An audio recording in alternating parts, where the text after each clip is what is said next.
भारत का पहला Gen Z protest जो कॉकरोच जनता पार्टी के द्वारा दिल्ली के जंतर मंतर पर बुलाया गया था, फाइनली वो पीसफुली समाप्त हुआ। आइए बात करते हैं कि इस प्रोटेस्ट के क्या मायने हैं, प्रोटेस्ट कहाँ तक हिट हुआ और कहाँ तक फ्लॉप हुआ। सबसे पहली बात कि प्रोटेस्ट में कितने लोग शामिल हुए।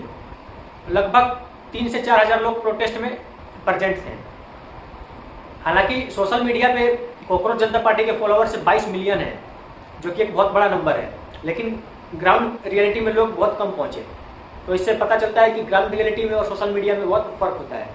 दूसरी बात कि लोग इसमें काफ़ी दूर दूर से पहुंचे थे, जयपुर से, मुंबई से, वेस्ट बंगाल से, बिहार से, झारखंड से, यानी कि बहुत दूर दूर से लोग पहुंचे हुए थे प्रोटेस्ट में। और बहुत बच्चों के पेरेंट्स भी पहुंचे हुए थे, यानी कि पेरेंट्स थे, यूथ था, बच्चे थे, हर तरह के लोग वहाँ पे मौजूद थे प्रोटेस्ट में। और सबसे बड़ी बात कि ये प्रोटेस्ट सही से ऑर्गेनाइज नहीं था, क्योंकि प्रोटेस्ट का मेन मुद्दा था छात्रों के हित के लिए बात करना। जो नीट का पेपर लीक हुआ है उस पर बात करना, सीयूईटी का पेपर लीक हुआ, एसएससी जीडी का पेपर लीक हुआ, सीबीएसई के ओएसएम में इतनी सारी गड़बड़ी हुई, मुद्दा ये था। लेकिन वहाँ पे कुछ ऐसे लोग पहुँच गए थे जो किसी पॉलिटिकल पार्टी के लिए बयान दे रहा है, कोई किसी के लिए बोल रहा है, मतलब हर टाइप के लोग वहाँ पहुँच गए थे।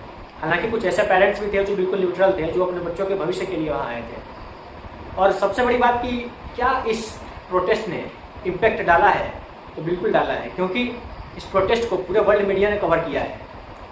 सभी जो इंटरनेशनल मीडिया एजेंसी है, सबने इसको कवर किया है। और इस प्रोटेस्ट ने बीजेपी को एक डिलेमा में डाल दिया है, क्योंकि धर्मेंद्र प्रधान अगर अब इस्तीफा देते हैं तो ये जेनजी की एक बहुत बड़ी जीत होगी, और अगर इस्तीफा नहीं देते हैं तो ये प्रोटेस्ट फिर आगे जारी रहेगा, क्योंकि अगले शनिवार को ये प्रोटेस्ट फिर होगा। और अगर इस्तीफा दे देते हैं तो विपक्ष तो हमलावर होगा ही, क्योंकि आपकी गलती है, इतने सारे पेपर लीक हुए हैं और आप इस्तीफा नहीं दे रहे थे, प्रोटेस्ट करने के बाद इस्तीफा दिए हैं, तो इस पर सरकार को एक्शन लेना है। सरकार क्या करती है। हालांकि अगर नैतिक तौर पर देखा जाए तो शिक्षा मंत्री को इस्तीफा दे देना चाहिए, क्योंकि इतने सारे पेपर, लगभग 40-50 पेपर लीक हो चुके हैं अभी 3-4 सालों के अंदर। तो इसका मतलब है कि कहीं ना कहीं ये सरकार की लैक ऑफ गवर्नेंस को दिखाता है। आपसे आपका विभाग नहीं संभल रहा है तो आपको इस्तीफा दे देना चाहिए। देखना होगा सरकार इस पर क्या एक्शन लेती है और आगे ये प्रोटेस्ट कितना सफल होता है।